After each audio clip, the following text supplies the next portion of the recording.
Hello दोस्तों, कैसे हैं आप?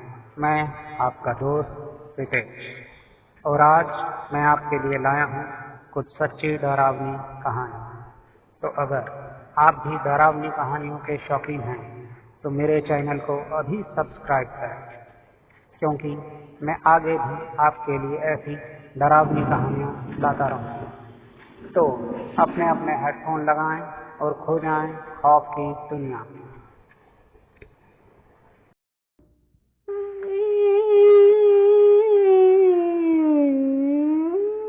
मेरी एज 15 साल है और मैं जहाँ रहती हूँ वो हमारे यहाँ का एक पॉश एरिया माना जाता है।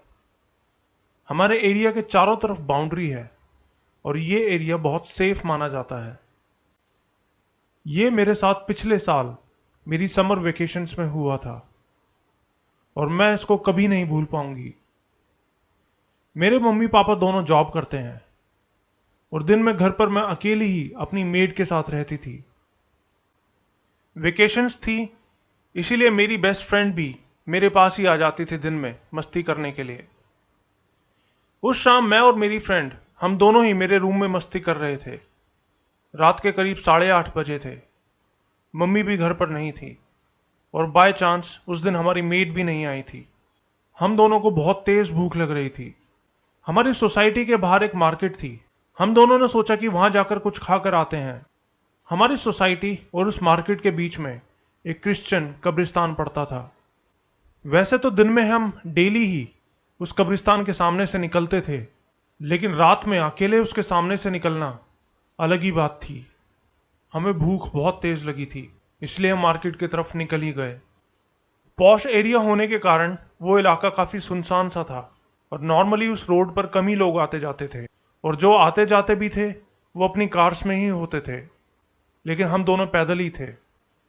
कब्रिस्तान के सामने से निकलते हुए मुझे बार बार ऐसा फील हो रहा था कि पीछे से कोई मुझे देख रहा है लगातार। मैंने अपनी फ्रेंड की तरफ देखा तो वो मुझसे भी तेज चल रही थी। शायद उसने भी वैसा ही फील किया था। हम दोनों फुल स्पीड से वहां से जाने लगे। कुछ ही देर में हम मार्केट पहुंच गए और वहां से खाना पैक करवा के हम वापस आने लगे। मेरी फ्रेंड को इतनी भूख लगी थी कि वो रास्ते में ही सैंडविच खाने लगी। सैंडविच का रैपर बहुत आवाज कर रहा था, लेकिन तभी उसी आवाज के बीच अचानक मुझे टहनी टूटने की आवाज सुनाई दी। आवाज बहुत तेज थी। मैंने पलट कर देखा। अंधेरा होने की वजह से कुछ दिखाई नहीं दिया। हम उस वक्त कब्रिस्तान के सामने से ही जा रहे थे और कब्रिस्तान की बाउंड्री पर एक बहुत बड़ा पेड़ था। मुझे टहनी टूटने की आवाज फिर से सुनाई दी। मुझे लगा कोई चिड़िया या गिलहरी होगी। मैंने फिर से पलट के देखा और इस बार मेरी आंखें फटी की फटी रह गईं। मैंने देखा कि पेड़ के ऊपर एक औरत खड़ी है। उसके बाल बुरी तरह फैले हुए थे और उसकी आंखें बिल्कुल काली। 2 सेकंड बाद मैंने रियलाइज किया कि उसकी आंखें तो थी ही नहीं, वो तो बस 2 काले गड्ढे थे। उसकी बॉडी ऐसी लग रही थी कि मानो वो बुरी तरह जली हुई हो और उसके चेहरे पर एक शैतानी हंसी थी। वो बस सीधी खड़ी थी, उसमें कोई मूवमेंट नहीं था। एक बार के लिए तो मुझे लगा कि वो शायद कोई पुतला है जो किसी ने लोगों को डराने के लिए वहां लगा दिया होगा, लेकिन तभी उसने एक दिल दहला देने वाली चीख निकाली और वो हमारी तरफ आने लगी। मेरे तो मानो पैरों के नीचे से जमीन ही निकल गई थी। डर के मारे मैं हिल भी नहीं पा रही थी। मुझे पता ही नहीं चला कि मैं भी वहीं खड़ी डर के मारे चीख रही थी। मेरी फ्रेंड ने मेरा हाथ पकड़ा और मुझे वहां से खींच के ले जाने लगी। हम दोनों वहां से भागने लगे, लेकिन भागते हुए हमारे पीछे उस औरत के कदमों की आवाज भी आ रही थी। वो भी हमारे पीछे हमारा पीछा कर रही थी। हमारे पीछे भागते हुए उसके कदमों की आवाज ऐसी आ रही थी कि मानो उसके नाखून सड़क पर रगड़ रहे हैं। मैं उस वक्त इतना डर गई थी जितना मैं अपनी जिंदगी में पहले कभी नहीं डरी थी। हम किसी तरह अंधाधुंध भागते हुए मेरे घर पहुंचे। घर पहुंच के मैं जल्दी से ताला खोलने लगी। मेरे हाथ कांप रहे थे। एक एक पल सालों जैसा लग रहा था। घर के अंदर पहुंचकर मैंने धाड़ से दरवाजा बंद कर दिया। हम दोनों खिड़की के नीचे छुप गए और पर्दे से छुप छुप के बाहर देखने की कोशिश करने लगे कि वो अभी भी हमारे पीछे है क्या। लेकिन तभी दरवाजे पर पंजों के रगड़ने की आवाज आने लगी। वो हमारे घर तक पहुंच चुकी थी। अब मैं कहाँ जाऊं? मेरे दिल में बहुत ज़्यादा डर आ गया और मायूसी छाने लगी। मेरी आंखों के सामने अंधेरा छाने लगा। मैं बस अपने मरने का इंतज़ार ही कर रही थी कि मैंने देखा मेरी दोस्त किचन से एक बड़ा सा चाकू लेकर आ गई और गुस्से में उस औरत पर चिल्लाने लगी। उसको ऐसा करते देख मुझ में भी हिम्मत आ गई। हम दोनों बहुत डरे हुए थे, लेकिन हमें गुस्सा भी बहुत आ रहा था कि क्यों वो औरत हमारे साथ ऐसा कर रही है। हमने तो उसका कुछ नहीं बिगाड़ा। अब या तो वो रहेगी या हम। मेरी आंखों से आंसू निकल रहे थे। इसी बीच वो पंजे रगड़ने की आवाज आनी भी बंद हो गई। मैंने एक झटके से दरवाजे के साथ वाली खिड़की का पर्दा हटा दिया। पर्दा हटते ही मैंने देखा कि वो ठीक हमारे घर के सामने बैठी हुई है, ऐसे जैसे कोई कुत्ता बैठा हो। और हमें देखते ही वो फिर से हंसने लगी। उसके दांत काले सड़े हुए थे। वो जिंदा कैसे थी? उसकी बॉडी ऐसी लग रही थी कि मानो वो गल रही है। मेरी फ्रेंड ने मुझसे बोला कि जल्दी से अपने पापा को फोन करो, और मैंने बस एक सेकंड के लिए उस औरत से नजर हटाई थी और अगले ही पल वो वहां से गायब हो चुकी थी।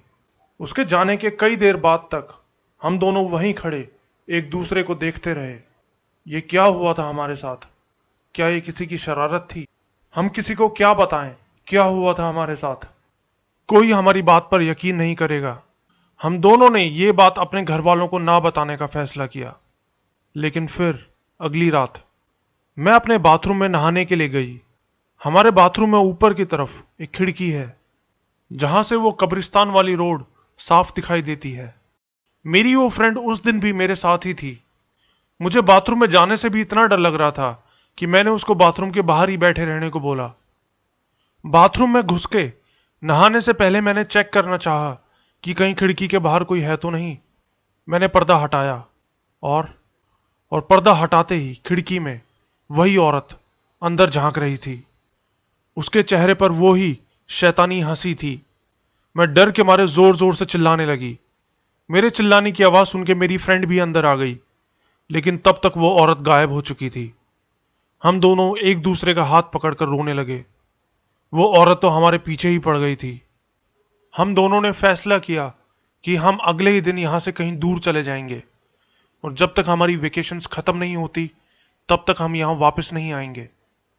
फिर उसी रात हम दोनों टीवी पर न्यूज देख रहे थे। केबल पर हमारे एरिया की लोकल न्यूज आ रही थी। न्यूज में दिखा रहे थे कि किसी ने कब्रिस्तान में दबी लाशों को खोद के चुराने की कोशिश की है और कई कब्रें खोद दी गई हैं। वो उन लोगों के फोटो भी दिखा रहे थे जिनकी लाशें वहां से खोदी गई थी, और उन्हीं में से एक थी वो औरत जो हमारे पीछे पड़ी हुई थी। न्यूज में बताया कि वो एक यंग लड़की थी जिसकी कई साल पहले आग में जलकर मौत हो गई थी। मैंने जैसे ही उसका चेहरा पहचाना, मानो मेरे दिल ने धड़कना ही बंद कर दिया। वो कोई मजाक नहीं था, ना ही वो कोई पागल औरत थी जो हमारे पीछे पड़ी थी। वो उस लड़की का भूत था जो अपने वक्त से कहीं पहले एक दर्दनाक मौत मरी थी, और उसकी कब्र किसी सरफिरे ने खोद दी थी, और अब वो बहुत गुस्से में थी। अगले ही दिन हम दोनों वहां से चले गए। उस दिन के बाद से मुझे वो औरत कभी दिखाई नहीं दी, और मैं दुआ करती हूं कि आगे भी कभी दिखाई ना दे।